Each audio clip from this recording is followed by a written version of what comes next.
In this video, I am going to show you how to remotely control an Android phone from another Android phone. 1. Install the Android app from the Android phone you wish to control. Launch the app and tap the Sign Up button to create an Android account. Enter the verification code sent to you via your email and allow all the necessary permissions and tap on Remote Control. Enable remote control by tapping on Enable Remote Control. If the phone is non-rooted, download and install the Android Control add-on from the provided link.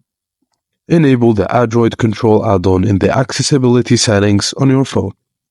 Next, install the AirMirror app on the second Android phone from which you'll be controlling the first one. Launch the AirMirror app and sign in with the same Android account created earlier. Once signed in, you should see the first Android phone listed in the AirMirror app. Tap on the phone name and select Control. Now you'll have the complete control of the first phone from the second one. You can swipe left, right, open apps, and type with actions reflecting in real time on the first phone. To end a remote session, simply tap on the exit button on the second phone. And that's it, guys. Thank you for watching, and please don't forget to like and subscribe for more.